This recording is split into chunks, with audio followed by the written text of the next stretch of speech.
नमस्कार, आप देख रहे हैं बहस का नंबर 1 शो ताल ठोक के। आपके साथ मैं हूं प्रत्युष खरे। बंगाल में नतीजों के बाद और भारी सुरक्षा के बीच हिंसा भी जारी है।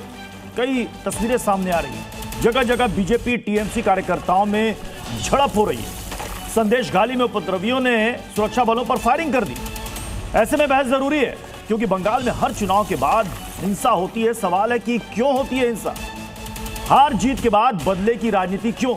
जनादेश खिलाफ तो विपक्ष का वोट चोरी का राग क्यों? सवाल है कि बंगाल में चुनावी हिंसा का रक्त चरित्र क्यों नहीं बदलता? चुनावी हार नहीं स्वीकार, इसलिए हिंसा जारी है लगातार।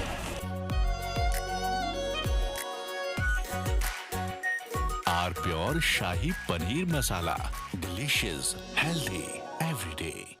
बीते 48 घंटे की घटना है। बदलते बंगाल का मैसेज दे रही है क्या? और भी दूसरे सवालों पर ठोकेंगे ताल, जिसमें साथ होंगे कुछ खास नामा। लेकिन उससे पहले एक छोटी सी रिपोर्ट आपको दिखाते हैं।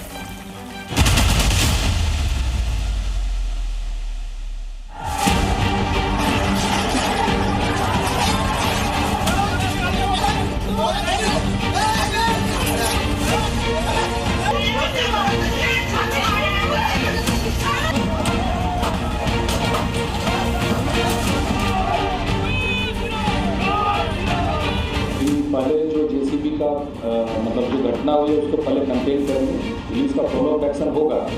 जो लोग पुलिस अफसर वहाँ थे और जिन्होंने एक्ट नहीं किया है, रिपोर्ट जनरेट होगा।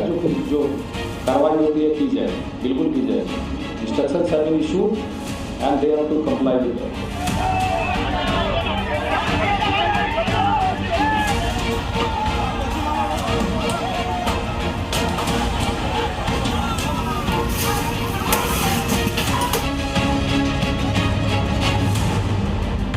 चलिए अपने मेहमानों से आपको मिलवा देते हैं। हमारे साथ हैं कांग्रेस के प्रवक्ता ईशान त्यागी, सोफिया खान हमारे साथ जुड़ चुकी हैं, पॉलिटिकल एनालिस्ट हैं, गौतम लाहिरी जी हमारे साथ हैं, वरिष्ठ पत्रकार विजय त्रिवेदी जी हमारे साथ हैं, वरिष्ठ पत्रकार नफीस अंसारी AIMIM के नेता थोड़ी देर में हमें ज्वाइन करेंगे, विवेक श्रीवास्तव भी हमारे साथ जुड़ रहे हैं, जुड़ चुके हैं, बाकायदा स्क्रीन पर दिख रहे हैं, लेफ्ट के नेता हैं। मैं सोफिया खान जी शुरुआत आप ही से करना चाहूंगा। क्या ये हार का साइड इफेक्ट है जो हिंसाएं हो रही हैं? न्यू टाउन में बीजेपी वर्कर की हत्या कर दी गई। देखिए, हत्या किसी की भी हो ये तो सही नहीं है, लेकिन मुझे लगता है जब सरकार उनकी बनी है तो डेफिनेटली सारे जो पावर्स हैं उनके हाथ में है। तो ये बीजेपी मरा, टीएमसी मरा, ये मुझे लगता है हाईलाइट नहीं करना चाहिए। लेकिन दंगे तो हो रहे हैं, पोस्ट पोल वायलेंस हो रहा है और इसकी मैं कड़ी निंदा करूंगी, क्योंकि जब सरकार जिस वादों के साथ आई थी और जो वायलेंस की दुहाई देकर पश्चिम बंगाल में जब ये कहते थे कि जब पश्चिम बंगाल में पोलिंग होती थी उसके बाद पोस्ट पोल वायलेंस होते थे, तो इस बार इतने ज्यादा सेना तैनात होने के बाद भी अगर ये सारी चीजें घट रही हैं तो मुझे लगता है सवाल पूरी तरीके से केंद्र सरकार पर जाता है, अमित शाह जी पर जाता है और केंद्र बलों पर जाता है, चुनाव आयोग पर जाता है। मुझे लगता है देखिए ये बात ये इंपॉर्टेंट नहीं है कि किसके लोग मरे, लेकिन अगर पश्चिम बंगाल में हत्याएं हो रही हैं और पश्चिम बंगाल में दंगे हो रहे हैं तो जल्द से जल्द अमित शाह जी से मैं निवेदन करूंगी कि इन सारी घटनाओं को रोका जाए। अभी देखिए इलेक्शन तो हो चुका है, अभी जनता जनार्दन है, जनता का निर्णय भी आ चुका है। बीजेपी ये कह रही है कि टीएमसी ने अभी तक हार नहीं स्वीकारा है, ममता बनर्जी इस्तीफा देने को तैयार नहीं है और इस हार को वो पचा नहीं पा रहे हैं और वो सड़क पर दिख रहा है। देखिए, जहां तक मैं जमीनी तौर पर रहती हूँ, पश्चिम बंगाल में ही रहना है मेरा, तो पश्चिम बंगाल में जो स्थिति मैं अभी देख पा रही हूँ, यहाँ पर हावी तो भाई भाजपा के लोग हैं। भाजपा के लोग जो है, जो मुझे दिख रहा है बुलडोजर चल रहा है और पुरानी जो छुटपुट जो दुश्मनी है वो निकाला जा रहा है। देखिए, जैसे 2021 में निकाली गई थी। देखिए, अंग्रेजी एक कहावत है, two wrong can not make one right.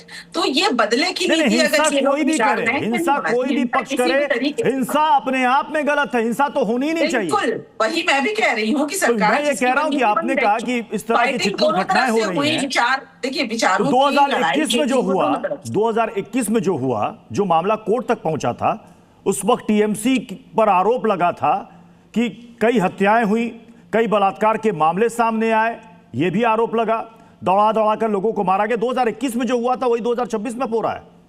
ये बदले की कार्रवाई हो रही है। वही तो मैं कह रही हूँ ना, यही तो गलत है, यही तो गलत है। अगर वो उस वक्त हुआ तो भी गलत था, अगर वो अब हो रहा है तो भी गलत है, क्योंकि अब वो तो उस वक्त हुआ वो भी गलत था, वो अभी आप कह रही हैं। इससे पहले आप मानने को तैयार नहीं। नफीस अंसारी कुछ कहना चाह रहे हैं। नफीस अंसारी। प्रत्युष जी, देखिए, पश्चिम बंगाल में एक सरकार पलट चुकी है, एक नई सरकार आई है अब अफसोस की बात यह है कि तृणमूल कांग्रेस को अगर लोगों ने नकारा तो उसका सबसे बड़ा रीजन था गुंडाराज। और अगर टीएमसी की सरकार हारने के बाद भी गुंडाराज चल रहा है तो ये बीजेपी के लिए अच्छी खबर नहीं है। अगर टीएमसी सरकार को लोग पलट सकते हैं गुंडागर्दी की वजह से, और अगर बीजेपी कौन सा अगर यहाँ पर गुंडागर्दी करेंगे तो ये बीजेपी को नुकसान होगा। मेरा मानना है कि अभी कौन गुंडागर्दी कर रहा है सड़क पर? अभी बीजेपी प्रवक्ता का मैं इंतजार कर रहा हूं, थोड़ी देर में शायद मुझे उम्मीद है कि जुड़ जाएंगे। अभी सड़क पर जो बवाल हो रहा है, दफ्तर के दफ्तर तोड़े जा रहे हैं, फूके जा रहे हैं, ये कौन कर रहा है? बीजेपी के लोग हैं, सब बीजेपी समर्थन के लोग हैं। जितने भी लोगों ने 2021 में गुंडागर्दी झेला था उन्होंने सत्ता का परिवर्तन किया, लेकिन अगर वो वही काम करे जो टीएमसी कर रही है तो इसका मतलब है कि बीजेपी फिर 5 बात उखाड़ कर फेंक दी जाएगी। क्योंकि जो साइलेंट वोटर होता है ना वो बहुत खतरनाक होता है, उसको दंगा लड़ाई ऐसा पसंद नहीं आता है, वो खुल के बोलता नहीं है लेकिन इलेक्शन के टाइम में वोट डाल देता है। तो बीजेपी को इस पर एक्शन लेनी चाहिए। मोदी जी ने एक साफ साफ कहा था कि हमें बदला नहीं बदलाव चाहिए। क्या बीजेपी के लोग मोदी जी की नहीं सुन रहे हैं, अमित शाह की नहीं सुन रहे हैं? बीजेपी के बड़े बड़े नेता कह रहे हैं कि पोस्ट वायलेंस नहीं होना चाहिए। अगर पोस्ट पोल वायलेंस होगा तो हम एक्शन लेंगे, पर कहां एक्शन ले रहे हैं? कोलकाता पुलिस कह रही है कि हम जो जेसीबी पर एक्शन लेंगे, लेकिन जब तोड़ा जा रहा था कोलकाता पुलिस का नतीजों के बाद 48 घंटों में ऐसी अनगिनत तस्वीरें, और अभी भी आ रही हैं तस्वीरें। ज्यादातर तस्वीरों में यह देखने को मिल रहा है कि दफ्तर पर जाकर झंडा बदल दिया जा रहा है, मतलब अपना झंडा गाड़ दिया जा रहा है, कहीं तोड़फोड़ हो रही है, और इसमें कांग्रेस भी पीछे नहीं है। ये तस्वीर इसको फुल फ्रेम में दिखाइएगा, फुल फ्रेम में किसी यार সেটা আমরা দখল মুক্ত করতে এসেছি। আজকে এখানে আমাদের পার্টি অফিস দখল মুক্ত হতে যাচ্ছে। এতদিন যেই পার্টি অফিস আমাদের নিজেদের পার্টি অফিস, এইটাকে তৃণমূলেরা জোর জবরদস্তি দখল করেছে। আমাদের পার্টি অফিস যেটা দখল করে রেখেছিল সেটা আমরা দখল মুক্ত করতে এসেছি। আজকে এখানে আমাদের পার্টি অফিস দখল মুক্ত হতে যাচ্ছে। এতদিন যেই পার্টি অফিস আমাদের নিজেদের পার্টি অফিস। अब ये देखिए, अब ये ताला तोड़ रही है कांग्रेस की वर्कर, ये कह रही कि ये हमारा दफ्तर था जिस पर टीएमसी ने कब्जा कर लिया। यहाँ हिंसा नहीं है, लेकिन दफ्तर पर कब्जा या झंडा बदलना ये तो वही तो पार्टी मैं कर रही है। वही तो पूछ रहा हूँ, किसको मारा इस वीडियो में, या किससे मारपीट हो रही है? क्या वो महिला किसी को हथौड़ा लेके मार रही है? क्या वो डंडों से किसी को लाठियों से किसी का सर फोड़ रही है? क्या लाठियों से भांजा जा रहा है? दफ्तरों पर कब्जा, और दफ्तरों पे कब्जा, आप कह रहे हैं कि कब्जे हुए हुए दफ्तर पे अपने कब्जे, अपने कब्जे हुए हुए दफ्तर पे। हाँ बिल्कुल, मैं वही बोल रहा हूँ। अगर आपकी जमीन पे कोई कब्जा कर लेगा और अगर आप उसको जाके वहां पर उसको क्लेम करते हैं और उसको वापस लेने का काम करते हैं तो उसमें कोई गलती नहीं है। पहली बात तो ये। दूसरी बात, ठीक है तरीका अलग हो सकता था, मैं कहता हूं तरीका अलग हो सकता था, वहां पर पुलिस मौजूद हो सकती थी, क्या पता वहां मौजूद हो पुलिस, इस वीडियो में नहीं कैप्चर हो रहा हो। लेकिन जब आप बबूल का पेड़ बोते हैं ना प्रत्युष भाई, जब आप बबूल का पेड़ बोते हैं तो उस पे गुलाब के फूल नहीं हुआ करते हैं। भारतीय जनता पार्टी ने जिस तरीके से धार्मिक अराजकता, मैं इस बात की बात नहीं कर रहा, जिस तरीके से भारतीय जनता पार्टी ने बबूल का जिक्र किया, मैं कह रहा हूं सीधे, ठीक है यहाँ हिंसा नहीं हुई, खून नहीं बहना भी नहीं चाहिए, तो क्या ये रिवेंज नहीं? बिल्कुल नहीं बहना चाहिए। ये रिवेंज बात उसकी करनी चाहिए जहां पे खून बह रहा है, जहां पे हत्याएं हो रही हैं, जहां पे चाहे किसी भी पार्टी के कार्यकर्ता हो, चाहे वो बीजेपी का कार्यकर्ता हो, चाहे वो टीएमसी का कार्यकर्ता हो, चाहे वो लेफ्ट का कार्यकर्ता हो, चाहे वो कांग्रेस पार्टी का कार्यकर्ता हो, अगर मारा जा रहा है, किसी की हत्या कर दी जा रही है तो वो गलत है। और मैं बबूल के पेड़ की इसलिए बात कर रहा हूं क्योंकि धार्मिक अराजकता की राजनीति करके, हिंदू मुसलमान करके जिस तरीके से भारतीय जनता पार्टी ने धार्मिक ध्रुवीकरण किया है बंगाल में, वो चिंता का विषय है। उसके बाद तो ये सब होना ही था। भारतीय जनता पार्टी ने बहुत बड़ा मुद्दा उठाया था। बिल्कुल उसी पर दोनों पूरे चुनाव में और चुनाव के बाद भी आप टीएमसी से ज्यादा बीजेपी पर, सरकार वहां पर टीएमसी की थी। आपका एक वर्कर मारा गया, तो आ रहा हूं, आपका वर्कर मारा गया, राहुल गांधी ने चिंता जताई। मैंने आप ही के चैनल यहीं पे खड़े होकर उठाया था उसका, देवदीप चटर्जी का नाम लेकर कार्यकर्ता का मैंने उठाया था यहाँ पे आपके यहाँ मुद्दा। लेकिन जिस तरीके से अपनी पीठ ठोकी गई, अमित शाह जी ने बोला कि इस बार रक्त रंजित राजनीति नहीं होगी बंगाल में, पोस्ट पोल वायलेंस नहीं होगा, सीएपीएफ के 2.5 लाख जवान लगभग वहां पे तैनात रहेंगे। अजय पाल शर्मा जी को आपने अपने हीरो बनाने का काम किया मीडिया ने, जिस तरीके से उनके स्पीचेस को दिखाया गया कि आप उसको मैं जाके ठोक दूंगा, ये कर दूंगा, वो कर दूंगा, कि ये जो अजय पाल शर्मा को दिखाया गया कि योगी का आदमी है, जाके ये हो जाएगा। अजय पाल शर्मा आप कहां हैं भाई? कहां है वो सीएपीएफ की फोर्सेस? ये बताइए ना, कहां है इलेक्शन कमीशन? जो इलेक्शन कमीशन अपनी छाती पीट रहा था, अपनी कमर ठोक रहा था कि हमने बिल्कुल भी इस बार बंगाल में पोस्ट पोल वायलेंस नहीं हुआ, ना प्री पोल वायलेंस हुआ, इस बार हत्याएं कम हुई, इस बार रेप कम हुए, इस बार मर्डर कम हुए, इस बार कार्यकर्ता कम मारे गए। अब वो कहां है सब लोग? कहां है ज्ञानेश कुमार गुप्ता? क्यों वो कोई एक प्रेस कॉन्फ्रेंस नहीं करते इस मुद्दे पे? आए आके बताएं वो सीएपीएफ के जवान जिनको बोला जा रहा था कि 2 महीने बाद तक वो रहेंगे, वो कहां है सीएपीएफ के जवान? वो कहां है तैनाती? क्योंकि भारतीय जनता पार्टी वहां पे चुनाव जीत गई है, इसलिए अब वहां पर पहले भारतीय जनता पार्टी सिर्फ भ्रष्टाचारी नेताओं को अपने दल में लेके उनको मुख्यमंत्री बनाने का काम और मंत्री बनाने का काम करती थी। अब तो वो अपने जिसका बबूल का पेड़ की बात कर रहे हैं, बबूल का पेड़ कौन है?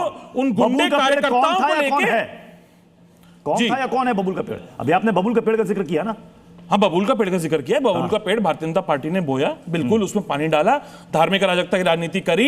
आपने देखा किस तरीके से शुभेंदु अधिकारी ने चुनाव के बीच में जब मॉडल कोड ऑफ कंडक्ट लगा हुआ था, सनातन को लेकर बयान दिए, धर्म को लेकर बयान दिए, हिंदू मुसलमान को लेकर बयान दिए और गलत तरीके से बयान दिए, लेकिन उन पर कोई कार्रवाई नहीं हुई।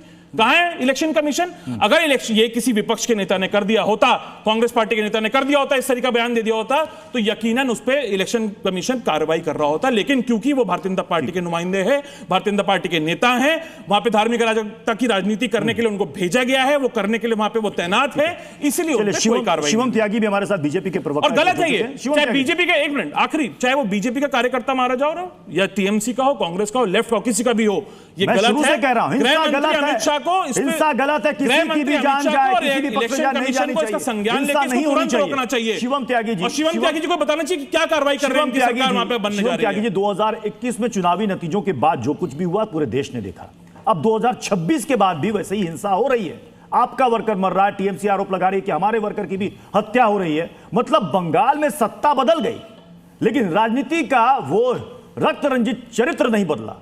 क्यों फिर वहां पर यही आरोप विपक्ष भी लगा रहा है? चुनाव आयोग, सीएपीएफ की कंपनियां वहां रहकर क्या कर रही हैं?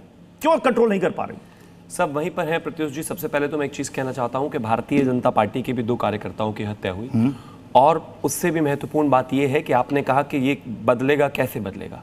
हम ही इसको बदलेंगे। जाहिर है कहीं ना कहीं जो हताशा निराशा टीएमसी में है, जिस तरीके की स्थिति और जिस तरीके के हालात वहाँ पर अप्रॉक्सीमेटली 50 साल से ज़्यादा से रहे हैं, हम उसको बदल कर ही दम लेंगे। आदरणीय प्रधानमंत्री जी ने कहा था कि हम इंसान नहीं करेंगे। खुद शुभेंदु अधिकारी जी का ऑन रिकॉर्ड स्टेटमेंट है कि नेताओं के पास तो सिक्योरिटी होती है, मेरे पास सिक्योरिटी है, ममता दीदी के पास Z+ सिक्योरिटी है, हमें कोई नुकसान नहीं होगा। हमेशा नुकसान कार्यकर्ताओं का होता है। कृपया करके बिल्कुल भी हिंसा ना करें। हमारा पूरा चुनावी कैंपेन सब कुछ इसी पर ही। पीएम ने भी कहा बदले नहीं है, बदलाव। हाँ, बदलाव की बारी है। बदलाव लेकिन क्या ऊपर से जो मैसेज पास हो रहा है वो नीचे कार्यकर्ताओं तक नहीं पहुंच पा रहा है, लेकिन वो समझ नहीं पा रहा? हाँ नहीं, लेकिन हो क्या रहा है कि एक्चुअली जिस तरीके से टीएमसी की हताशा रही है, आप खुद देख रहे होंगे उनकी सीनियर लीडरशिप किस तरीके से कर रही है, क्या स्थितियां हैं। मैं इस्तीफा नहीं दूंगी, हमारे साथ बेईमानी हुई है, हम जो एक तरीके से लूट हुई है, सारी सीटें लूट ली गई, मेरे को मारा गया, मेरे को पीटा गया। आप मुझे एक चीज बताइए, एक महिला मुख्यमंत्री जिसके पास Z+ सिक्योरिटी है, उनके खुद के जवान हैं, वो वहीं पर हैं, वो बाहर आकर कहती हैं सीसीटीवी की निगरानी में होते हुए कि मुझे लात मारी गई, मारा गया, पीटा गया। संभावना है क्या? आप सारे आपके Z+ वालों के पास, सबके पास फोन्स होते हैं, आपकी सिक्योरिटी के पास फोन्स होते हैं, आपके अपने पास फोन्स होते हैं, आप सीसीटीवी की निगरानी में हैं, आप चुनाव हार चुकी हैं, आप इस्तीफा देना नहीं चाहती, आप कह रहे हैं आपको पीटा मारा जा रहा है। आप क्यों भड़काना चाह रहे हैं? और छोड़िए, मैं एक और चीज, मुझसे पहले कांग्रेस के प्रवक्ता बोल रहे थे, मेरा बस एक सीधा सवाल है। पूरा चुनाव चला गया, पूरे 3 महीने जिस तरीके से दिन रात आपने, कोई एक स्टेटमेंट बताइए कांग्रेस वालों की तरफ से, राहुल गांधी की तरफ से, जहां कहा गया हो कि हिंसा नहीं करनी। और मैं उल्टा एक और चीज बताता हूं, भारतीय जनता पार्टी की सरकार बनते ही, वीडियो भी दिखा दूंगा, शायद आपने भी चलाया ही होगा, नदिया के करीमनगर में जो ऑफिस कब्जाया हुआ था कांग्रेस वालों का, टीएमसी ने वो खाली करा लिया कांग्रेस वालों ने। मतलब अब भारतीय जनता पार्टी की सरकार चाहिए, कांग्रेस को भी अपने ऑफिस खाली कराने के लिए। तस्वीर हमने दिखाई, जहां पर कब्जा था, इन्होंने भी बोला बिल्कुल यहां पर हिंसा नहीं हुई, तो सोच, और जो कब्जा था उसको छुड़ाया। कैसे छुड़ाया? कैसे छुड़ाया? अब से पहले क्यों नहीं छुड़ा पाए? जस्टिफाई कर रहे हैं उसको। प्लीज रुकिए, अब से पहले क्यों नहीं छुड़ा पाए? जस्टिफाई कर रहे हैं उसको। प्रदीप जी आप अलग तरीके से बोल रहे हैं। देखिए मैंने आपसे क्या कहा? आपने मुझसे अलग सवाल पूछा, लेकिन मैंने आपसे क्या कहा? शिवम त्यागी जस्टिफाई कर रहे हैं। नहीं, मैंने आपसे क्या कहा? बीजेपी ने मोहर लगा दी, अब आपको मोहर लगाने के लिए लगानी है। आपने देखिए मैंने आपसे क्या कहा? कब्जा छुड़ाने का काम, मैंने आपसे कहा कब्जा छुड़ाने का काम, कब्जा छुड़ाना गलत नहीं है, कब्जा छुड़ाना गलत नहीं है, प्रक्रिया होती है। कब्जा छुड़ाना गलत नहीं है, हिंसा करना गलत है। वहां कोई हिंसा नहीं, हमारी सरकार आ गई, हिंसा कोई नहीं हुई, आपके अंदर ये हिम्मत आ गई कि जाकर कब्जा छुड़ाओ। हिंसा कोई नहीं हुई वहां पर, तब भी हिंसा नहीं हुई। नहीं, मैं बताता हूं, कब्जा हम छुड़वा लेते, ये कोई बात नहीं है। देश में कब्जा छुड़वा लेंगे, कार्यकर्ता डरे, देश में जो कब्जा किया हुआ है इलेक्शन कमीशन के साथ मिलकर, जो देश पे कब्जा किया हुआ है ना, वो भी जल्दी छुड़वा लेंगे, आप चिंता मत करिए। इसी तरीके से छुड़वाएंगे, इसी तरीके से जनता जो है हथौड़े मार मार के भेजेगी, आप देखिएगा। अब बताइए क्या कहा अभी आप जाए? कहते हैं हिंसा की बात नहीं कर रहे हैं, एक चीज हथौड़े तो मारेंगे। बताइए। मतलब अभी आप कहते हैं हिंसा की बात नहीं करते, फिर आप कहते हैं हथौड़े मार मार के भेजेंगे, हथौड़े मारेंगे तो फिर आप बिल्कुल हिंसा की बात कर रहे हैं। वोट ही हथौड़ा है, जिस वोट को काट दिया वोट गया का ना, हथौड़ा अभी आपने वो वोट ही हथौड़ा है। प्रत्युष जी, चिंता मत प्रत्युष करिए। जी, मैं 10 सेकंड कहना चाहता हूँ। मुर्शिदाबाद के चुनाव में जिस पार्टी का नेता मस्कट पहुंच जाता हो, वो अब तो क्या बात अगले कर रहे 30 हैं? साल पहुंचने की उम्मीद नहीं प्रधानमंत्री जी है। कहाँ आप प्लीज इनको रोकिए ना, मेरा निवेदन है, मैं आपके बीच में फिर बोला। आप अगर राहुल गांधी को बीच में अगर आप लाएंगे तो इनको नहीं उनको रोक बताना सकते, इसका कोई पड़ेगा लाभ कि नहीं। मैं प्रधानमंत्री उनके जी बीच में कहाँ बोला, चले जाते हैं बीच बीच में। मैं उनके बीच में बोला कि प्रत्युष जी आप क्यों इस चीज का आनंद उठा रहे हैं? बिल्कुल, आप जब वो मेरे एक नेता को करके बीच में बोल लेकर सकते हैं, आएंगे उनके तो मैं बीच में बोलूंगा। बोला। एक करके बोले, नहीं लेकिन नहीं, तो भाई राहुल ऐसा गांधी हो जी की बात चुका है। होगी तो प्रधानमंत्री जी का भी स्केड्यूल नहीं, सामने आएगा कि वो लाइए कहाँ ना कहाँ schedule, जाते please हैं, आप इनको रोकिए ना। क्या वो एफसीन से मिलते हैं, नहीं कोई मिलते लाभ हैं, ये सब भी सामने एक आएगा। सेकंड, ये सब भी एक सामने सेकंड, मुझे ये समझ में नहीं आ रहा, एफसीन का ये दोस्त इतने अग्रेसिव रहते हैं और चुनाव में अंडे से आगे बढ़ रहे हैं। सब निकल गए। अब सवाल है कि नतीजों के बाद जब बंगाल में सत्ता बदली है तो वहां की जनता ये चाहती है कि अब जो सत्ता बदली है, सत्ता परिवर्तन हुआ है, कम से कम जिन चीजों से वो परेशान थे कम से कम उससे निजात मिले। आप इनसे पूछिए सीएपीएफ के जवान खान कहाँ जी, हैं, पूछिए ना। सोफिया खान जी, कई जगहों से खबरें आ रही हैं कि टीएमसी के वर्कर्स भी वहां पर उग्र होकर बीजेपी वालों की पिटाई कर रहे हैं। तो ये रिवेंज ही तो चल रहा है। ये क्या चल रहा है? मतलब जहां पर जिसकी दादागिरी, जहां पर जिसका प्रभाव ज्यादा है, वो वहां पर हिंसा करेगा। देखिए, 2 बार आप कह चुके हैं कि बीजेपी की पिटाई टीएमसी कर रहा है। आपने एक बार भी नहीं कहा कि पश्चिम बंगाल में हिंसा हो रहा है। बीजेपी के कार्यकर्ताओं के द्वारा आरोप ये लग रहा है टीएमसी की तरफ से कि हमारे 2 वर्कर की हत्या कर दी गई है। हो रही है ना, ये अपने आप में सिस्टम फेलियर बतला रहा है। ठीक है, अभी अगर यहाँ पर पिटाई हो रहा है तो केंद्रीय बल पर सीधे सीधे सवाल जाता है, चुनाव आयोग पर जाता है। अभी 2.5 लाख कंपनियां, 2.5 लाख जो हमारे जो बल हैं वो कहाँ गए? 2.5 लाख कंपनियां जो यहाँ तैनात हुई थी कि पोस्ट पोल वायलेंस नहीं होगा। हमारी सरकार होती या इनकी है? इनकी है, इसका मतलब वायलेंस होगा, तो ये बिल्कुल ठीक है। ये मुझे लगता है ये मेरे तो समझ के बाहर है भाई। ये कौन मर रहे हैं? ये कम से कम आपने ये मान लिया कि अब इनकी सरकार आ गई है। ममता बनर्जी ने इस्तीफा देने से मना कर दिया। नहीं, वैसे केयरटेकिंग गवर्नमेंट अभी नहीं चल रही है। नहीं, चलिए कम से कम आपने मान लिया कि इनकी सरकार आ गई। सोफिया जी आपने मान लिया कि इनकी सरकार आ गई। ममता दीदी नहीं मान रही है, वो कह रही मैं इस्तीफा नहीं दूंगी, मैं अभी भी सीएम हूं, जबकि कायदे से वो कार्यवाहक सीएम है। सरकार का गठन तक नहीं हुआ है। अभी कौन टीएमसी, कौन बीजेपी, उससे मतलब नहीं है। अभी गुंडाईगिरी चल रहा है पश्चिम बंगाल में, इसको कौन रोकेगा? ये मुझे लगता है मीडिया सवाल करना चाहिए भाई। आपने शिवम त्यागी से सवाल नहीं सुना। अगर कल को पता नहीं आप तक आवाज पहुंची कि नहीं पहुंची। शिवम त्यागी जब जुड़े तो सबसे पहला सवाल यही था कि वहां पर केंद्रीय बल वहां पर क्या कर रहे हैं अगर हिंसा तो कंट्रोल नहीं कर पा रहे हैं। शुरू कर देंगे। ये कहाँ का न्याय है? ये कहाँ का न्याय है? ये जवाब मुझे शिवम जी बड़ा हंस रहे हैं, शायद इनको भी खुशी मिल रही है कि चलो भाई टीएमसी वालों। नहीं, देखिए कहीं भी हिंसा हो रही है, किसी की जान जा रही है, इसमें खुशी की कोई बात नहीं है। किसी की हिंसा नहीं, किसी की जान जा रही है, इसमें खुशी की कोई बात नहीं है। ना 2021 में खुशी की बात थी, ना 2026 में है और ना कभी आगे होगी। मैं आपकी जान जाना गलत है। अरे भाई, कांग्रेस वालों को फ्रेम में ले लो, उन्हें बोलना है, उनकी शक्ल नहीं दिखेगी तो उन्हें अच्छा नहीं लगेगा, वो ट्रिगर हो जाते हैं। ले लो भाई, ले लो। बोलने का लाभ नहीं। बुलडोजर से ऐसा क्या ऑब्सेशन है कि इनके कार्यकर्ता बुलडोजर पर चढ़ चढ़ के जश्न मना रहे हैं? ये कौन सा वो है? और सीएपीएफ के जवान का है, पूछिए इनसे क्यों बुलडोजर पे चढ़ चढ़ के कार्यकर्ता नाच रहे हैं? सवाल हो गया तो जवाब ले ले। सवाल हो गया तो जवाब ले ले। एक करके आप जवाब लीजिएगा। ये भाग जाएंगे। आपने बुलडोजर सीएपीएफ पर सवाल किया तो जवाब ले लीजिए। शिवम त्यागी सवाल हो गया, भाग जाएंगे, जज बोलेंगे भी खुद ही। रुक जाओ, एक एक करके सारे सवाल मिल जाएंगे, लेकिन जवाब सुन लीजिए। देखिए, एक चीज बहुत क्लियर है, मैं पहले दिन से कह रहा हूं और भारतीय जनता पार्टी भी कह रही है, हम हिंसा के समर्थन में नहीं है, ना होने देंगे और ना होगी। जिस तरह की ये घटनाएं हो रही हैं, इनको भी पूरे तरीके से रोका जाएगा। मैं यहां से इसलिए रहा था कि ममता बनर्जी की प्रवक्ता यहां पर कह रही हैं कि सरकार भाजपा की आ गई, अभी केयरटेकिंग गवर्नमेंट में आप ही हैं, लेकिन हम बिल्कुल भी जिम्मेदारी से भागने वालों में से है नहीं। किसी भी तरीके से ये हिंसा बढ़ेगी नहीं, ना बढ़ने देंगे, और ना ये कोई पार्टी स्पॉन्सर्ड हिंसा है और ना किसी को भी शेल्टर दिया जाएगा। जो भी इस काम को कर रहा है, एक एक को खोद के निकालेंगे और ठीक करेंगे। लेकिन इन 2 पार्टियों की दोगली नीति देखिए कि यही वो लोग थे जो सीएपीएफ का विरोध कर रहे थे और यही वो लोग अब जो कह रहे सीएपीएफ कहां है।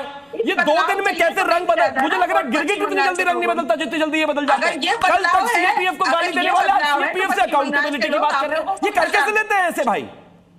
बिल्कुल अभी रुकिएगा, देखिए कैसे ठीक करेंगे। ये हिंसा इनको तब दिखाई नहीं दी जब 2000 मैंने कहा था ना, आप कांग्रेस के प्रवक्ता से 30 सेकंड का टेंडर भी नहीं ले सकते चुप हो रखना है तो अरे भैया कोई टेप वेप हो तो दे दो भाई, वो अपने आप से नहीं रुक पाते, कैमरा देखते ही अग्रेसिव हो जाते हैं। प्रत्युष जी, जो लोग मणिपुर में आग जमी नहीं रोक पाए ना, जो लोग मणिपुर में आज तक हिंसा नहीं रोक पाए, उनसे आप मणिपुर चले गए, एक्सपेक्ट करेंगे कि बंगाल में भी हिंसा रोकेंगे ये लोग? मणिपुर में तो सरकार चला रहे हैं कल 5 सालों से। अच्छा ईशान त्यागी जी, आप चाहते थे कि नहीं चाहते थे कि बंगाल में सत्ता बदले? हाँ, बिल्कुल चाहते थे कि हम आए सत्ता में। नहीं, आप बिल्कुल चाहते थे कि आप चाहते थे ना कि टीएमसी वहां से हटे, तो टीएमसी के जाने का आपको ज्यादा दुख है? नहीं, किसी के जाने का दुख नहीं है। मौका आपके पास भी था, मौका बीजेपी के पास भी था, मौका लेफ्ट के पास भी था, सभी पार्टियों के पास मौका था, आप मौके का फायदा नहीं उठा पाए, आप चुनाव जीत नहीं पाए। बिल्कुल नहीं जीत पाए, मैं एक्सेप्ट कर रहा हूं। तो किसी को तो जीतना था, और मैं बधाई भी दे रहा हूं टीएमसी को सत्ता से हटाने के लिए किसी को तो जीतना था। कांग्रेस नहीं जीत पाई, मैं बधाई दे रहा हूं, लेकिन लग रहा है कि टीएमसी के जाने का दुख कांग्रेस को ज्यादा। लेकिन आपको एक आंकड़ा और दे देता हूं, 207 सीटें इनकी आई हैं, उसमें से 105 सीटों पे जो वोट काटी गई है एसआईआर में, वो ज्यादा है बीजेपी के मार्जिन से, जिस मार्जिन से बीजेपी का कैंडिडेट वहां जीता है। और उन 105 सीटों में से, उन 50% सीटों में से 86 सीट ऐसी हैं जिसको भारतीय जनता पार्टी ने पहली बार जीता है। तो ये जो धांधली चुनाव में हुई है, इलेक्शन कमिश्नर केरला तमिलनाडु गोद में बैठ के जो केरला तमिलनाडु पर नहीं बोलेंगे, तो वो देश के लोकतंत्र के लिए केरला तमिलनाडु पर नहीं बोलेंगे। बिल्कुल बोलेंगे तमिलनाडु। केरला में तो आप जीते, सरकार आप बना रहे हैं। बिल्कुल जीते हम केरला में, मुझे 30 सेकंड देंगे, बिल्कुल जीते केरला में। लेकिन अगर वहां पे मैंने आपको एक आंकड़ा दिया है कि इसकी जांच होनी चाहिए, तो सुप्रीम कोर्ट को भी इसका बिल्कुल आपके पास राइट है, जाइए ना। मेरा निवेदन है, मैं उनके बीच में नहीं बोला। देखिए, ये सबके घरों की कहानी है। हम सब जो है, अब तो बुजुर्ग ही हो गए, मैं भी उसी थोड़ी दिन में कैटेगरी में आ जाऊंगा। हमारे घर में कुछ बच्चे ऐसे अक्सर होते ही हैं जहां पेपर खराब हुआ और रिजल्ट की संभावना गलत हुई, मम्मी पेन नहीं चला, मम्मी हाथ में दर्द, मम्मी सर में दर्द, मम्मी स्कूल नहीं पहुंच पाया। यही बातें हैं। अच्छा, एक बात ना मणिपुर का जवाब मैंने कहा था ना 30 सेकंड में रोक सकते हैं, प्लीज आप रोक दीजिए ना। उसके बाद अजय पाल शर्मा, देखिए चुनावी राज्यों की बात हुई है, चुनावी राज्यों की बात हुई है ना। ईशान त्यागी, दो सवाल केरला और तमिलनाडु पर आपको सवाल मणिपुर भागे जवाब भी खुद ही देना शुरू कर देते। मैंने इनसे पूछा था कि इलेक्शन कमीशन मैंने कहा ना 30 सेकंड क्या कर रहा है, तो इनके हाल मालूम है। हरियाणा हार जाएंगे, इसके अलावा बंगाल हार जाएंगे, छत्तीसगढ़, मध्य प्रदेश, राजस्थान, उत्तर प्रदेश। अरे भैया, जहां जीते हो उसकी बात करो। भैया 5 सेकंड का तो टेंडर ले लो इनका। ये 5 सेकंड में रुक रहे भाई। जीते थे ना, एक मणिपुर में साहब, अरे चुनावी राज्य की बात हो रही है, चुनाव बीत चुका है, बंगाल की बात हो रही है, तमिलनाडु, केरला की बात हो रही है। बंगाल पर निर्वस्त्र वहां पे घुमाया जा रहा है, मणिपुर पर नहीं। बंगाल में क्या कर लेंगे अगर ये हो गई चर्चा मणिपुर पर, जब होने की बहुत सर आज बंगाल पर चर्चा कर रहे हैं, बंगाल की हिंसा पर कर रहे हैं। अनपढ़ गुंडों की पार्टी है, बिल्कुल ठीक बोला था राघव चड्ढा ने, अनपढ़ गुंडों की ही पार्टी है। और दिख रहा है कि पहले ये सिर्फ जो इनके नेता थे वो भ्रष्टाचारी ले लेते थे नेताओं को, और अब तो गुंडे भी ले लेते हैं उनको कार्यकर्ता बना के मारपीट। शिवम त्यागी, आपका जवाब उसके बाद में बाकी मेहमानों का भी रुख कर रहा हूं। बस एक निवेदन है पूरे पैनल से और जी न्यूज के दर्शकों से कि व्यवहार देखकर ही अंदाजा लगा लेना गुंडाई कौन करता है। मैं तो शांति से खड़ा हूं, फिर भी मैं एक चीज और कहना चाहता हूं, लेकिन सवालों ये वही बच्चे देके साबित कर दिया। फिर से बोल रहा हूं, लेकिन सवालों के जवाब दे लीजिए, सवालों के जवाब देंगे और उसके बाद सिर्फ कटाक्ष करके भाग जाएंगे। बोलने दो दीजिए, एक सेकंड। अभी आपने नहीं, वोट चोरी और वोट लूट का आरोप लगाया है, सीट लूट का आरोप लगाया, तो जवाब तो ले लीजिए। Thank you. मैं सिर्फ एक ही चीज कहना चाहता हूं, ये वही बच्चे हैं, वोट चोरी, वोट लूट, इससे संबंधित सुप्रीम कोर्ट में 36 से ज्यादा एप्लीकेशंस जा चुकी हैं, सब मुंह के बल गिरी हैं। ये सारे जो हैं डिबेट में आके, मीडिया में आके तो 30 मार खान बनते हैं, पूरा प्रोसेस समझा देते हैं, और जैसे ही सुप्रीम कोर्ट पहुंचते हैं इनकी जो मानसिक क्षमता होती है सोचने की वो जीरो हो जाती है, सुप्रीम कोर्ट इनको वापस कर देता है। अगर वहां पर कोई दिक्कत थी, अगर एसआईआर में कोई प्रॉब्लम थी, सुप्रीम कोर्ट के ऑब्जर्वेशन में एसआईआर हुआ, वहां पर चुनाव हुए, सारी स्थिति ऐसी हुई, देख रहे हैं आप इनको। तो स्थिति इनकी इतनी खराब है, इनके पास तर्क नहीं है, लॉजिक नहीं है, कोई भी एक प्रूफ नहीं है, इसीलिए सुप्रीम कोर्ट इनको मानता नहीं और डिबेट में चिल्ला कर ये फुल माहौल बनाने की कोशिश करते हैं, लेकिन मानती जनता भी नहीं इनको, हर जगह जीरो घुमा देती है।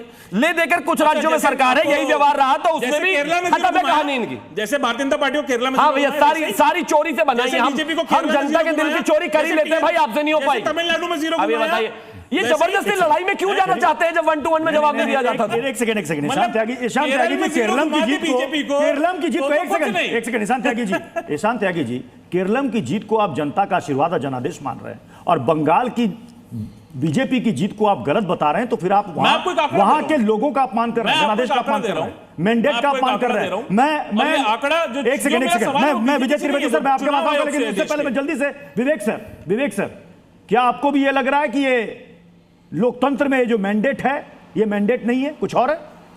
जी, आपको नहीं लगता कि अगर ऐसा कह रहा है कोई, आपने तो फिर गलत जनता का आदमी से अपमान है? सवाल पूछा जी, आपने कांग्रेस के प्रत्याशी से पूछा कि आप बताइए कांग्रेस का जनादेश, ये जो जनता का जनादेश है केरल में सही है या गलत है।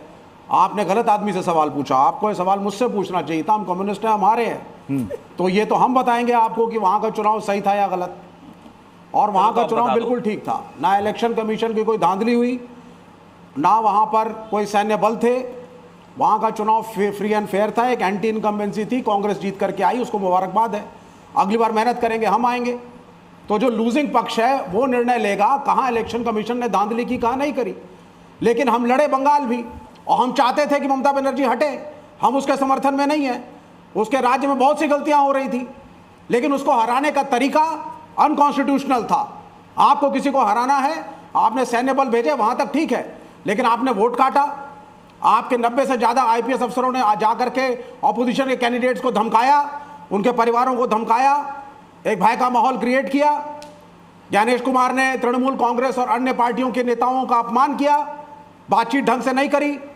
ये असंवैधानिक प्रक्रिया है, और इसके थ्रू जो बीजेपी की जीत है ये भारत के लिए खतरनाक है। ये वायलेंस जो आज हो रहा है ये भारतीय जनता पार्टी कर रही है, खुलेआम कर रही है।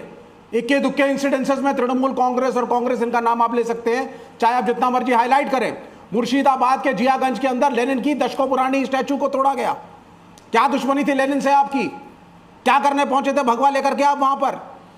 और इसको बहुत से पत्रकार मित्र मेरे कह रहे हैं कि साहब it is a victory of ideology.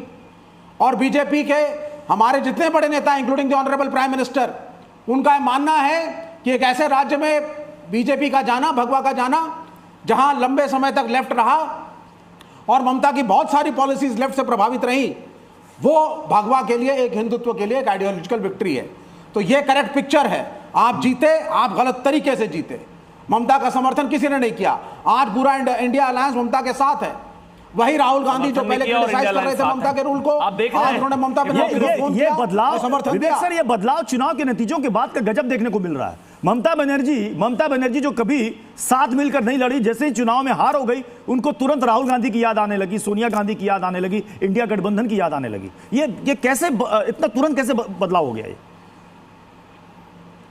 नहीं, ये होना चाहिए और ये जरूरी है। और बिहार के अंदर जब हम लोगों ने और राहुल गांधी और कांग्रेस ने ममता बनर्जी को कहा कि आप आइए और बिहार के अंदर एसआईआर के खिलाफ हमें समर्थन दीजिए, शिवम त्यागी, अभिषेक बनर्जी ने उपहास उड़ाया। रखिएगा एक बार। देखिए, मैं बस एक चीज कहना चाहता हूं कि जब जनता के समर्थन रूपी आंधी आती है ना, तो इसी तरीके से सब लोग इकट्ठे होकर किसी भी तरीके से बचाव ढूंढते हैं। अभी चिंता मत करिए, जनता के समर्थन की आंधी ने इनको एक चीज तो समझा दी है कि बॉस, इकट्ठे होकर हो सकता है अस्तित्व तो बदल जाए, बच जाए, वैसे तो कुछ रहना जाना है नहीं। आप ये देख लीजिए कि जिस व्यक्ति ने अपने पूरे जीवन में मर्यादा पुरुषोत्तम भगवान श्री राम के मंदिर के दर्शन नहीं किए 507 बनने के बाद भी, वो अखिलेश यादव भी बड़े मंगलवार की शुभकामनाएं डाल रहे हैं ट्विटर पर। चिंता मत करो, अभी जनेऊ पहनकर भी दिखाएंगे आपको। धीरे धीरे जब जनता का समर्थन सेंटिमेंट समझ में आएगा तो ये सारे बदलाव होंगे। अभी देखिएगा आप, जो हारे इकट्ठे होकर यही दिल्ली में फिर से वही हाथ खड़े हुए ना दिखाई दे, सारे के सारे कहेंगे चुनाव आयोग गलत, ज्ञानेश जी गलत, भारतीय जनता पार्टी गलत, फौज गलत, सनातन की जय है, ये तो गलत हो गया। देख लेना, सारे ऐसे ही करेंगे। अब तक गाली देते हुए शर्म नहीं आई। ये बताएंगे जिन्होंने मारी झांपी में घेर के दलितों को मार दिया। ये बताएंगे जिनके यहाँ पर खुद ममता बनर्जी को रॉयटर्स की बिल्डिंग में बालों से पकड़कर खींचकर मारा, उनको लाठियों से पीटा। ये हमें हिंसा बता रहे हैं।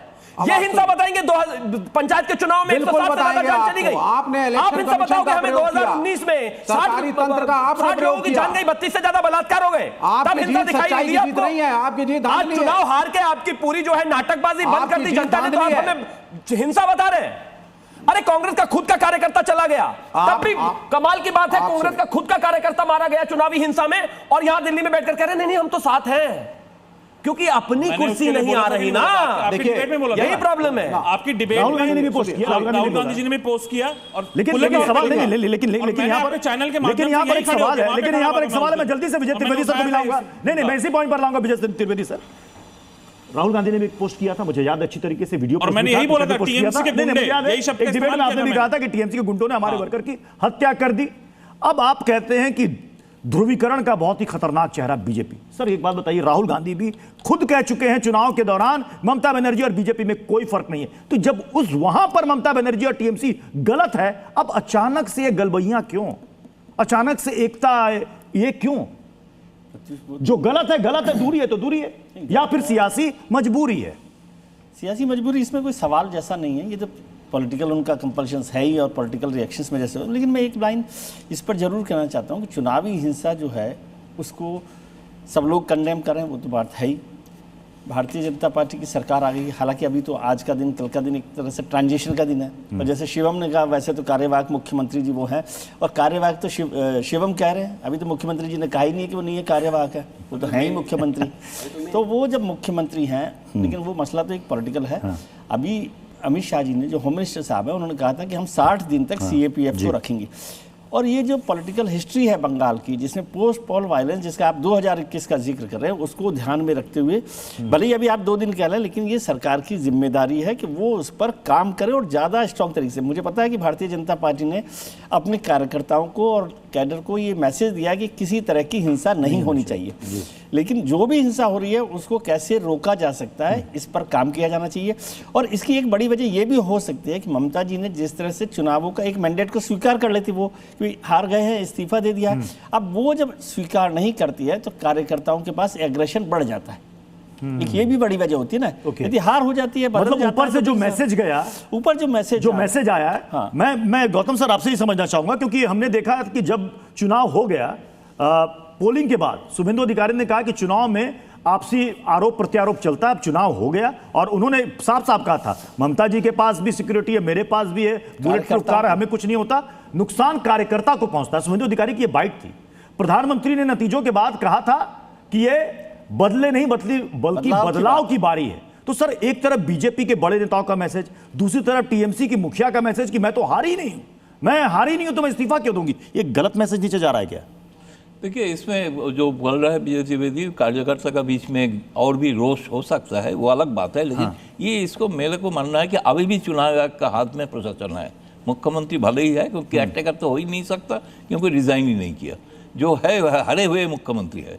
लेकिन दूसरी बात जो है, जो कहा था, ये बहुत बड़ा एक धब्बा लग गया है कि इतना हिंसा जो हमने देखा, क्या चमत्कार चुनाव हुआ, कोई हिंसा नहीं, प्री पोल नहीं, चुनाव का दिन नहीं, चुनाव के बाद होने के क्या खुफिया एजेंसी को कुछ खबर नहीं मिला था, वो दिखाई क्यों नहीं? आप जिस जगह का हंगामा दिखा रहे हैं उस जगह पे सचमुच ये तो प्रश्न है कि केंद्रीय को दिखाई क्यों नहीं दे रहे? जो 60 दिन तक रहने का बात था वो कहाँ है? पता नहीं, मुझे छुट्टी मनाने गया कि नहीं बनाया सफल चुनाव के बाद, वो तो पूछना पड़ेगा ना।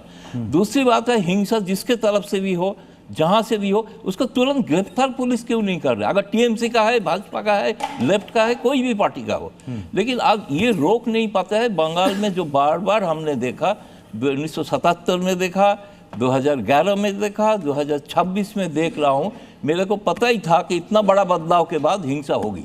तो क्या ये इसे माना जाए कि अभी तो 48 घंटे हुए हैं, ये हिंसा का अभी बीच में ये तो हिंसा का ट्रेलर है, अभी और हिंसा होनी बाकी है? अभी मुझे लग रहा है गांव से जो खबर आ रहा है, मेरा परिचित लोग जो भेज रहे हैं, भयंकर, अब दिखा नहीं पाओगे, पिक्चर दिखा नहीं पाओगे टेलीविजन में।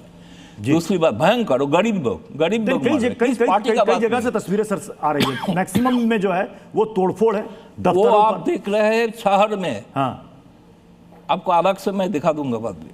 वो भी हमारा घर में काम वाली अकाउंटेबिलिटी इस वक्त किसकी है? वजह से अकाउंटेबिलिटी किसकी है? देखिए, सरकार वो कहने के लिए टेक्निकली ममता जी क्यों, लेकिन अब बीजेपी सरकार है, बीजेपी की जिम्मेदारी है, बीजेपी के मुख्यमंत्री बनने वाले हैं, और केंद्र की जो CAPF है वो वहाँ मौजूद है, जिसका जिक्र गौतम दा ने कहा कि जब चुनाव में वायलेंस नहीं हुआ तो पोस्ट पोल वायलेंस, ये तो आशंका दिख ही रही थी। और इतना बड़ा बदलाव होता है तो जो कार्यकर्ता पिछले समय होता है, जिसकी सत्ता हाथ से जाती है, उसका भी नजर आता है। और जिनको नहीं मिली है, आप ये सोचिए वो लोग बहुत आराम से बैठे होंगे, ऐसा नहीं है, उनका भी एक जोश होता है, गुस्सा होता है, उन सबके बीच में टीएमसी भी किया था ना, जब जो तस्वीरें सामने आ रही दोनों तरफ से, बीजेपी के वर्कर्स के द्वारा टीएमसी की पिटाई की जा रही है, टीएमसी के वर्कर्स वर्कर्स की, उनके नेताओं की टीएमसी की तरफ से पिटाई की जा रही है। मतलब जिनका प्रभाव वाला इलाका है वो वहां पर हाँ, जिसको जो हो रहा है, तो इसलिए सीएपीएफ को या होम मिनिस्टर को या सरकार को इसको ज्यादा सख्ती से निपटना चाहिए और ज्यादा स्ट्रांग मैसेज, जैसे प्रधानमंत्री जी ने कहा ना कि ये बदलाई का चुनाव नहीं है, ये मैसेज बीजेपी के कार्यकर्ताओं के पास भी जाए और टीएमसी के कार्यकर्ताओं को समझ में आना चाहिए कि अब वो जो गुंडागर्दी चल रही थी जिसकी वजह से उनकी सरकार बदली, उस पर रोक लगे। मैं नफीस अंसारी को भी लाना चाहूंगा डिबेट में। नफीस अंसारी जी, ये पूरा चुनाव ध्रुवीकरण के मसले को लेकर काफी उस वक्त चुनावी शोर सुनने को मिला। अब जब एआईएम को कोई सीट नहीं आई, असदुद्दीन ओवैसी का बयान मैं सुन रहा था कि कोई इंडिपेंडेंट आपको चाहिए आपकी अगुवाई करने वाला। मतलब आपके साथ जो हुमायूं कबीर लड़े, आपने कहा कि इनको कोई मुसलमान नहीं पूछेगा, उनको दोनों सीटें झोली भर भर के दे दी, आपको एक भी सीट नहीं मिली और आप कह रहे हैं कि हम मुसलमानों के सबसे बड़े रहनुमा। आपको कोई मिल नहीं रहा मुसलमान वोटर बंगाल में। सर देखिए, पश्चिम बंगाल में एंटी इनकम्बेंसी बहुत ज्यादा थी, खासकर मुर्शिदाबाद और मालदा में। लेकिन जैसे ही बीजेपी एसआईआर लाई तो लोग वहां पर डर गए और उन्होंने एंटी इनकम्बेंसी को मुद्दा अपना हटा दिया। उनके नागरिकता पर सवाल उठ गए, वो सब टीएमसी की तरफ एक तरफा चले गए। तो जहां जहां इमाम चुनाव लड़ी वहां टीएमसी जीत गई, बीजेपी नहीं जीती। और मेरा आज भी मानना है कि पश्चिम बंगाल में एसआईआर के नाम पर जो 27 लाख लॉजिकल डिस्क्रिपेंसी के नाम पर लॉजिकल वोट कटे हैं वो सही नहीं था, उसका फायदा बीजेपी को हुआ। लेकिन मेरा सवाल सीपीएम और कांग्रेस से भी है, पूरे पश्चिम बंगाल के 294 सीटों पर चुनाव लड़ना और 50 सीट पर मेरे पास डिटेल है जहां पर सीपीएम और कांग्रेस ने वोट काटकर बीजेपी को जीता है, उस पर वो क्या करेंगे। और पश्चिम बंगाल में अगर जनता ने बीजेपी को मैंडेट मतलब आप क्या चाहते थे कि सीपीएम और कांग्रेस का कैंडिडेट ना खड़ा करे? आप चाहते क्या थे कि अगर ये पॉलिटिकल पार्टी के चुनाव ना लड़े, उम्मीदवार ना खड़ा करे? मैं पूछ रहा हूँ पश्चिम बंगाल की जनता अगर गुंडागर्दी खत्म करने के लिए सरकार लाती है, फिर भी गुंडागर्दी उससे ध्रुवीकरण पर जब चर्चा हो ही रही है, एक बयान बदरुद्दीन अजमल का सामने आया है कांग्रेस के लिए, वो बयान मैं सुनाना चाहूंगा, प्लीज प्ले करें। बंगाल में अगर ये जमीला होगा बीजेपी को शेष करने के लिए कुआं खोदा, उसी में खुद कांग्रेस को गिर गया और कांग्रेस खत्म हो गया सबसे। कांग्रेस मुस्लिम लीग हो गया, इसका हमको दुख है। दोनों को कोई लड़ेंगे सब हार गया, बहुत बहुत मुबारक। ईशान त्यागी जी, क्या हो गया बदरुद्दीन अजमल को, क्यों कह रहे हैं? यूडीएफ की कितनी सीटें आई हैं? ईशान जी आप से मैं वही पूछ रहा हूँ, आपसे सवाल पूछ रहा हूँ। नहीं मैं आपसे पूछ रहा हूँ, बदरुद्दीन अजमल से भी सवाल पूछेगा ना ये वाला जब आपको मौका मिलेगा। बिल्कुल यूडीएफ की कितनी सीटें आई हैं? अगर असम में ये क्यों कह रहे हैं? मतलब जो इस वक्त असम में जो इस वक्त चर्चा है कि जो कांग्रेस के विधायक वहां पर जीते हैं मैक्सिमम उसमें मुस्लिम है। अब ये कह रहे हैं कि कांग्रेस मुस्लिम लीग, मैं आपसे पूछ रहा हूं क्यों कह रहे हैं वो ऐसा? मैं उनसे पूछूंगा, जब मैं उनसे मिलूंगा या उसका इंटरव्यू लूंगा जरूर ये सवाल बिल्कुल पूछेगा ये जब सवाल कि अगर आप मुसलमानों के इतने हितैषी हैं तो आपको कितनी सीटें आई थी, ये पूछ लीजिएगा उनसे। और एआईएमआईएम जो पार्टी है, जो एक राज्य के एक स्टेट के जो सिटी है, एक शहर है, उसके भी एक छोटे से हिस्से में जो सीमित पार्टी है ना, वो हमें ज्ञान ना दे, पहली बात तो। दूसरी बात देखिए, है सारा मुद्दा क्या है कि भारतीय जनता पार्टी ने अब आपके बीच में नहीं बोला था, सुन लीजिए, अब आपको बात चुप गई, मुझे समझ आ रही है बात बिल्कुल तीर बिल्कुल सही जगह जाके लगा, मैं समझ गया उस बात को। तीर बिल्कुल सही जगह जाके लगा है। एक दूसरा तीर और छोड़ देता हूं, एक दूसरा तीर और छोड़ देता हूं। ए टीम को भी लगेगा जाके, अभी बी टीम को लगा है, अभी ए टीम को भी लगेगा जाके। है क्या कि धार्मिक ध्रुवीकरण करने के लिए भारतीय जनता पार्टी ने ऐसे कई दल अपने साथ साथ इकट्ठे कर रखे हैं, ए टीम, बी टीम, सी टीम की फॉर्म में, जो धार्मिक ध्रुवीकरण करने में इनकी मदद करते हैं। इसीलिए एआईएमआईएम हो गई, एआईयूडीएफ हो गई, इस तरीके के जो दल हैं वो कुछ नहीं, सिर्फ मुसलमानों के वोट काटने के लिए जाते हैं, जिससे सीधा सीधा फायदा भारतीय जनता पार्टी को हो सके। एआईएमआईएम जिसकी कोई हैसियत नहीं है कहीं भी चुनाव लड़ने की, वो जाके यूपी में भी चुनाव लड़ेगी, वो जाके बिहार में भी चुनाव लड़ेगी, वो जाके असम में भी चुनाव लड़ेगी। किसको फायदा पहुंचाने के लिए भाई? आपको भारतीय जनता पार्टी को फायदा पहुंचाना है, हमें मालूम है इस बात का, हमें मालूम है कि आप भारतीय जनता पार्टी की बी टीम है। मुझे एक बात समझ में नहीं आ रही है, मैं चाह रहा हूं कि विजय सर प्लीज समझाएं, मतलब पॉलिटिकल पार्टियां चुनाव ना लड़े तो क्या करें? मतलब आप मत लड़िए क्योंकि आप, अरे भाई साहब अगर वो चुनाव में उतरा तो वोट तो काटेगा ही ना। नहीं लड़िए, बिल्कुल आप लड़िए, लड़िए, लेकिन उनका जो वास्तविकता है, ये कैसे कोई वास्तविकता बता रहा हूं मैं, बीजेपी लड़िए, बिल्कुल लड़िए, लड़ने को मना नहीं कर रहा हूं मैं, नहीं तो लड़ने को नहीं मना कर रहा हूं, लेकिन वास्तविकता बाहर आ रही है ना। सभी पॉलिटिकल पार्टी का हक है कि वो चुनाव लड़े, कितना वोट मिल रहा है नहीं मिल रहा है ये तो जनता तय करेगी। और जब आप असम में बदरुद्दीन, जब आप बदरुद्दीन को असम में ये कह रहे हैं तो क्या तृणमूल यहाँ पर पश्चिम बंगाल में कांग्रेस ने भारतीय जनता पार्टी की मदद की तृणमूल को हराकर? कितनी सीट आई है कांग्रेस की वहां पर 2 सीट आई है। हमने तो क्या ये कहा जाएगा कि कांग्रेस जो है बीजेपी की मदद करने के लिए खड़ी हुई थी वहां पर? वोट जितना मिल रहा है जनता दे रही है नहीं दे रही है। विजय जी चुनाव का जो सब लोग एक्सपीरियंस है वो मुझसे बहुत ज्यादा है, ठीक है, लेकिन विजय जी नहीं, मैंने रोका नहीं उनको, लेकिन विजय जी एक बात जरूर बता पाएंगे और इस बात को बिल्कुल मानेंगे कि कांग्रेस पार्टी कभी भी धार्मिक अराजकता की राजनीति नहीं करती है, कभी भी हिंदू मुसलमान की राजनीति नहीं करती है, कभी भी इस तरीके के बयान नहीं देती है कि धार्मिक जो ताना बाना है देश का वो खराब हो।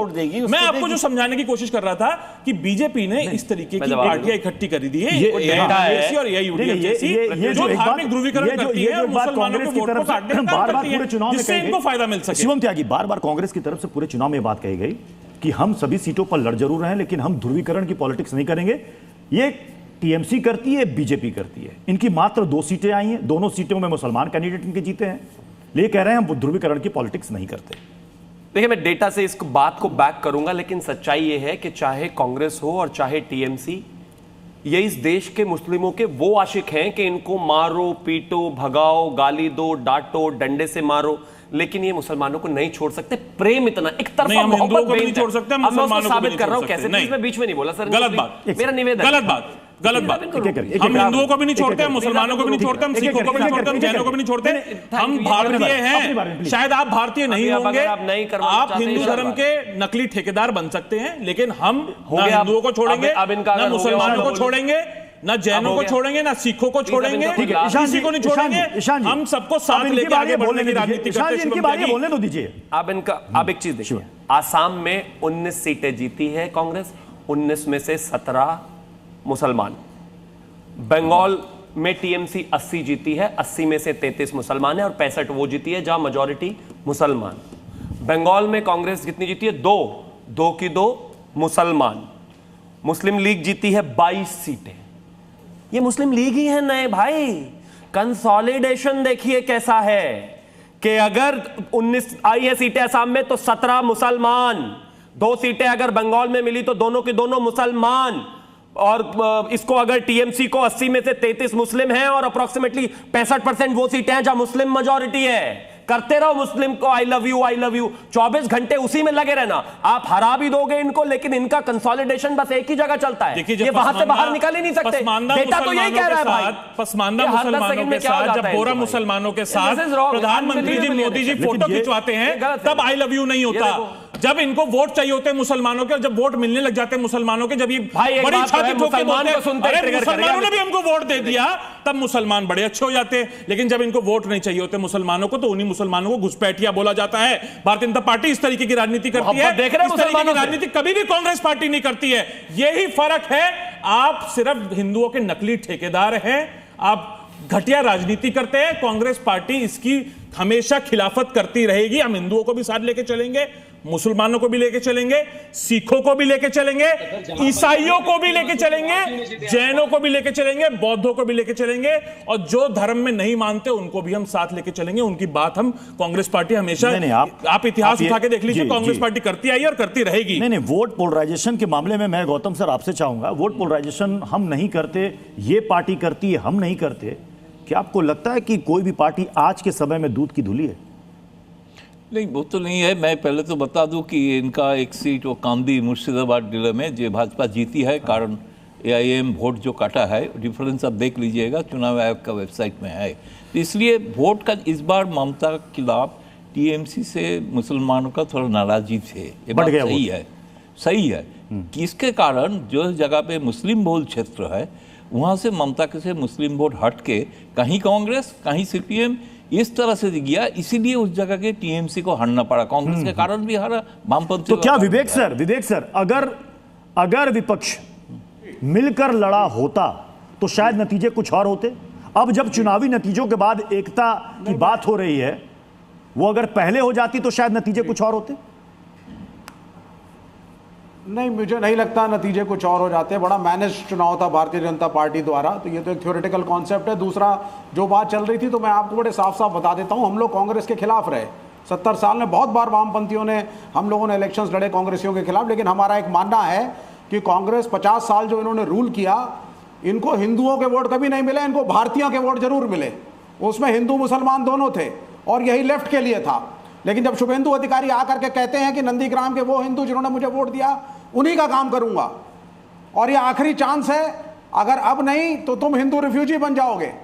ये बहुत बड़ा फर्क है भारतीय जनता पार्टी में और इंडिया अलायंस की पार्टियों में, जो रिफ्लेक्ट करता है इलेक्शन कैंपेन के अंदर। लेकिन election commission of India so रहा है, उसको फर्क नहीं पड़ता कि आप हिंदू पोलराइजेशन या मुस्लिम पोलराइजेशन की बात करो। It has gone in a long sleep. अगर हम कुछ बोलेंगे तो कहा जाएगा you are a bad loser. और जहां तक इसका सवाल है जो आप कह रहे हैं, डेफिनेटली फर्क पड़ता है, कुछ वोट करते जरूर हैं, लेकिन आई डोंट थिंक इससे कोई। लेकिन विवेक सर एक बात बताइएगा, आप कह रहे हैं कि भारतीयों का, देखिए वोटर तो वोटर होता है, वो हिंदू मुस्लिम सिख ईसाई नहीं होता, वो वोटर एक मतदाता होता है, हिंदुस्तान का नागरिक होता है। जब पॉलिटिकल पार्टियां, खास तौर पर टीएमसी के कई उम्मीदवार जब हारे और मुस्लिम बहुल सीट से हारे, तो उनका ये कहना था कि ये मुस्लिम बहुल इलाका है, ये वोट हमारा था, हम कैसे हार गए इसकी जांच होनी चाहिए। वो कैसे मानकर बैठ गए कि ये जो मुस्लिम वोटर हैं इन पर उनका एक मुश्त राज है, ये मुसलमान टीएमसी से अलग नहीं हो सकते। तो सर ये किस किस्म की राजनीति है? ये सर हिंदू मुसलमान की राजनीति नहीं तो क्या है सर? अगर कोई ये उम्मीदवार कह रहा है कि ये मुस्लिम इलाका था, ये सीट मेरा है, मतलब यहाँ कोई दूसरा आ ही नहीं सकता, ये किस किस्म की राजनीति है? आपको सर देखिए, आप दिल्ली की बात करिए चुनाव की, यहां भी कुछ मुसलमान बहुल्य सीटें हैं, या पूरे देश के अंदर ऐसी बहुत सी सीटें हैं। अब हो क्या गया है साहब, 2014 के बाद से division between Hindus and Muslims, Bharatiya Janata party, विश्व हिंदू परिषद, बजरंग दल, संघ परिवार ने बड़ा क्लियर कर दिया है कि हम मात्र हिंदू मेजॉरिटी को केटर करेंगे, और एक feeling of hatred towards the minority इन्होंने ओपनली डिक्लेयर करी है, इनके नेता करते हैं। और इस देश का माइनॉरिटी जो संख्या बल में कम है, वो डिफेंसिव पर है, और वो उस पार्टी की शरण में आना चाहता है, वोट देना चाहता है जो होकर के अंबेडकर के सेकुलर कॉन्स्टिट्यूशन को प्रोटेक्ट करने की बात करे, चाहे कांग्रेस हो, आरजेडी हो, सपा हो, लेफ्ट हो। तो ये एक नेचुरल सा एक अलाइनमेंट है, वो इसलिए नहीं आते समाजवादी पार्टी में। तो मतलब आप इस बात को मान रहे हैं कि मुस्लिम वोट की लड़ाई में ये सारे वोट बट गए, इधर उधर छिटक गए, कंसोलिडेट होकर के एक जगह नहीं पड़े, और इसका फायदा बीजेपी को मिल गया। आप ये बात मान रहे हैं कि सारे हिंदुओं का वोट बीजेपी की तरफ मुल्क में? नहीं, हिंदू देखिए, हिंदू लिबरल था इस मुल्क में हमेशा। यह कहना कि आजादी के समय जब 90% हिंदू से आज 80-85 है, हिंदू खतरे में हो गया साहब, इस्लाम बढ़ जाएगा, डेमोग्राफिक चेंज हो गए, काट दिया जाओगे, मार दिए जाओगे, रिफ्यूजी बन जाओगे, ये चीजें जो इलेक्शन लड़ते हुए भाजपा के candidates on so called chief ministerial aspirant Suvendu Adhikari जब बोलते हैं, तो शर्मिंदगी होनी चाहिए भाजपा को और इस मुल्क के लोगों को। शिवम त्यागी, मैं फिर उस लाइन को दोहराना चाहूंगा, वोटर मतदाता वोटर होता है, ना कि हिंदू मुस्लिम सिख ईसाई होता है। लेकिन जब बीजेपी का यह मुद्दा बनता है हिंदू खतरे में, सनातन खतरे में, तो क्या जो हिंदू की बात करेगा वही बंगाल पर राज करेगा? ये विषय नहीं है, ये ममता बनर्जी का जो अत्याचार है, ये वोट उसके खिलाफ है। आप देख रहे होंगे, मैं कम से कम सोशल मीडिया पर 1500 वीडियोस ऐसे देख चुका हूँ जहाँ पर लोग बाहर निकलकर रो रहे हैं लिटरली, जिनमें से आपको 75% वीडियोस वो मिलेंगे जो अपनी आप बीती सुना रहे हैं, किसी का भाई मार दिया, किसी का बेटा मार दिया, किसी महिला के साथ क्या हालात हुए, वो सब सामने है आपके। ये एक तरीके से एक पूरे एस्टैब्लिशमेंट के खिलाफ जो जनता में जहर था, एक तरीके से वो जनता में उनके कुशासन के प्रति जो एक गुस्सा था, ये उसका सामने रिजल्ट है आपके, और आपने तुष्टीकरण करा है। ये मैं नहीं कह रहा हूं। आप मुझे एक चीज बताइए, अगर दुर्गा पूजा या विसर्जन, आप उनको रोक दीजिए, दुर्गा विसर्जन प्लीज आप इनको रोक दीजिए, कोई लाभ है? मुझे लग रहा है उनको, भाई उनको कैमरा में रखते हो ना तो एकदम ट्रिगर हो जाता है, फिर उनको लगता है उन्हें बोलना है, उनको विंडो में रखने का मतलब लगता है कि बिना बोले काम नहीं चलेगा। तो भाई उनका नाम शिवम त्यागी रख के उनसे सवाल पूछवा लो, कोई बात नहीं, पूछवा लो, जवाब दीजिए, क्या ये तुष्टीकरण है कि आई लव यू है? ये देखिए, आप भी देखिए पृथ्वी जी, क्या ये तुष्टीकरण है कि आई लव यू? अभी आई लव यू बात कर रहे थे ना, ये क्या ये तुष्टीकरण है कि आई लव यू है? आपको स्क्रीन में दिखा, जवाब ले लीजिए। गलत नहीं है ये, ठीक है, मैं ये नहीं कह रहा ये गलत है, मैं ये नहीं कह रहा ये गलत है, बिल्कुल भी गलत नहीं है। देश के प्रधानमंत्री अपने आप ही कह रहे हैं गलत नहीं भाई। नहीं, अभी आप आई लव यू कर रहे थे मुसलमानों को, कि कांग्रेस ऐसे करती है, अच्छा, टीएमसी ऐसे आप बोलोगे करती है। नहीं? ये क्या है? आई लव यू है? क्या ऐसा नहीं या होना चाहिए? तुष्टिकरण आप है? बोलोगे नहीं होना चाहिए? ये क्या तुष्टिकरण है कि आई लव यू है? ये बता नहीं, क्या ऐसा नहीं, क्या ऐसा नहीं होना चाहिए? क्या ये भाईचारा नहीं होना चाहिए? मैंने शुभम मना त्यागी, देखिए, आप उनको रोक नहीं पा रहे हैं। मैं लगातार बीच में बोल रहा हूं, हर 10 सेकंड में वो रोकते हैं। मेरा आपसे निवेदन है, आपको मां कसम है, कृपया करके यही एक आखिरी तरीका मेरे पास रह गया कि आप बीच में नहीं बोले। एक बहुत सीधी सी बात यह है समझने की कि तुष्टिकरण का अर्थ क्या है। Minorities, particularly Muslims, have the right on the resources of this country set by. ऐसा नहीं बोला था कभी। मैंने कहा था मां कसम देने के बाद ये हाल है इनका। झूठ देख रहे हैं, अब ये रोक देखिए, यही प्रॉब्लम है। आदमी बताओ, आप कोई और मुझे झूठ है, ऐसे नहीं बहस समाप्त करना पड़ेगा। 10 second, 10 second, 1 second, 10 second, WhatsApp से पढ़ा हुआ है। ममता दीदी कहती है कि अगर कोई आपकी वोट काटने आए या फिर एसआईआर वाला आए तो अपने किचन में जो हथियार है, उसको किचन में जो सामान है उसी को हथियार बना लेना। मैं मुस्लिमों के साथ अत्याचार नहीं होने दूंगी। जो गाय दूध देती है उसके लात भी सहनी पड़ती है। ये तुष्टिकरण है, ये तुष्टिकरण है। हाथ जोड़कर सम्मान करना तुष्टिकरण नहीं है। तो अगर जिस तस्वीर को दिखा रहे हो वो तुष्टिकरण नहीं है। चलिए, आज बहस में बस इतना ही। समय इजाजत देना। बहुत बहुत शुक्रिया सभी मेहमानों का हमारे साथ ताल ठोक में जुड़ने के लिए। खबरें जारी रहेंगी, आप बने रहिए जी न्यूज के साथ।